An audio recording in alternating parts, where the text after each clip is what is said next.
Welcome back, everyone. This is episode 3 of my album review series, and last episode I gave a teaser as to who'd be coming up next, and this is fulfilling that teaser. So, let me tell you a story.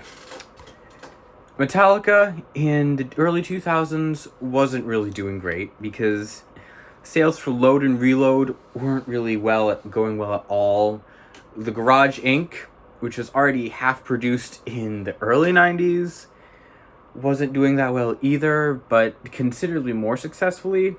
And there's a growing wave of new metal and a lot of revolution in the metal genre.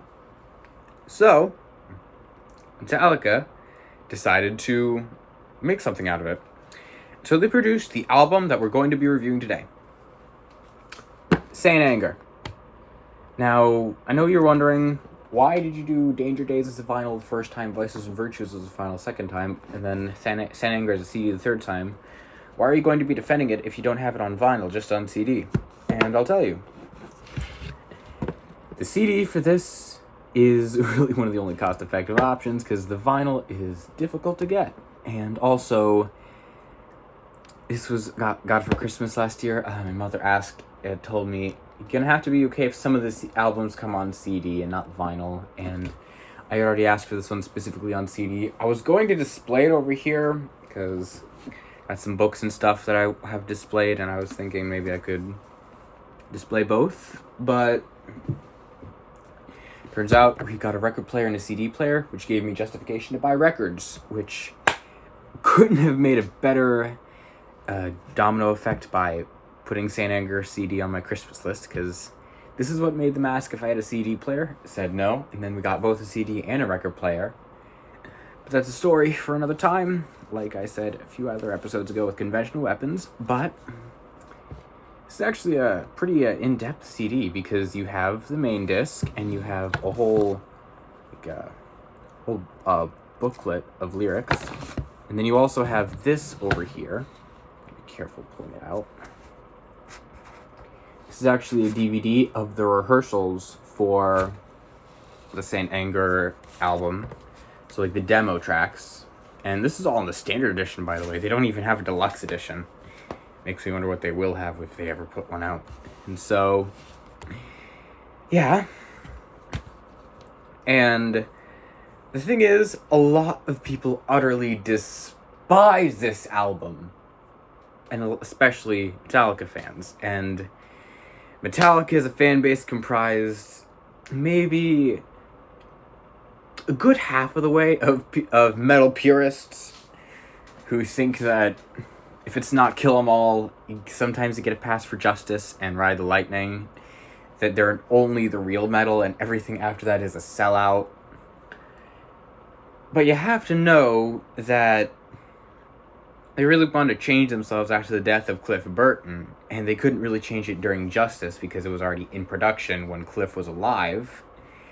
And he'd even posthumously gotten credit for the instrumental on that album. And so you need to know is bands don't have to stick as the same band all the time, over time, continuously. They can grow, they can reinvent themselves, because you can already tell the difference between Kill 'Em All, the difference between Ride the Lightning, huge, and people still like both. But Saint Anger has a few things that people don't really like. First up, they don't really like the drums, which courtesy of Lars Ulrich, which is already a kind of a butt monkey in terms of drummers, and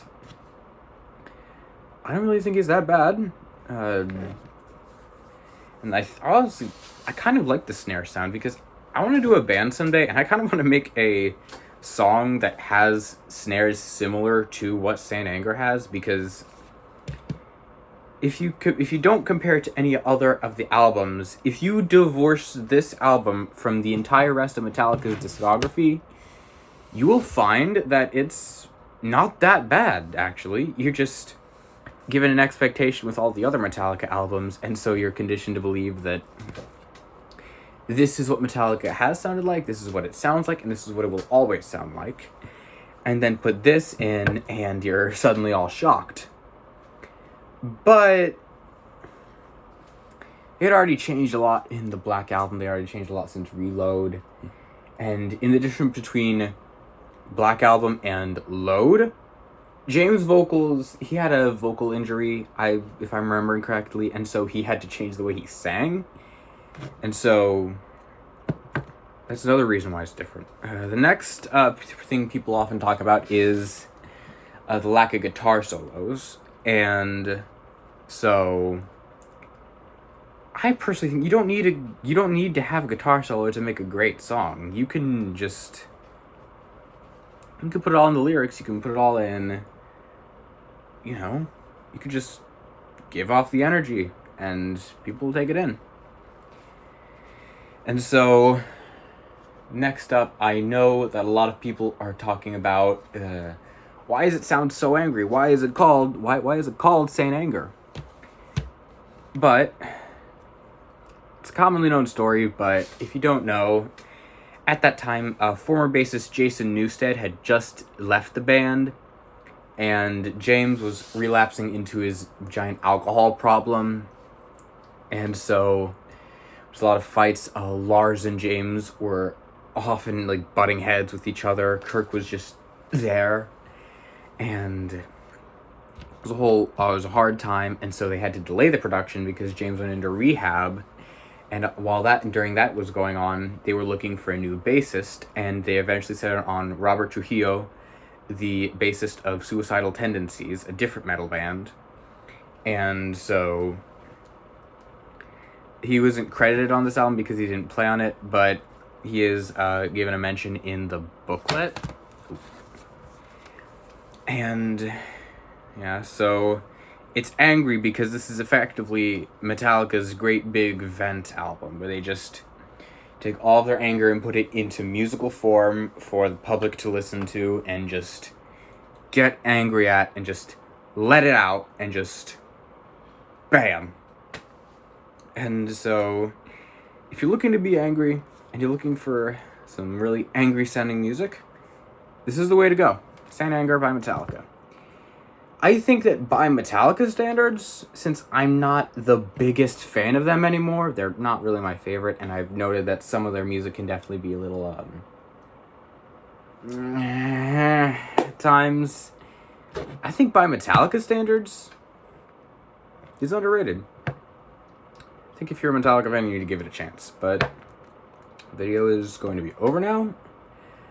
Can't wait to see you guys for next episode. I don't know what we're covering yet, but I'll figure it out soon. And good luck and goodbye.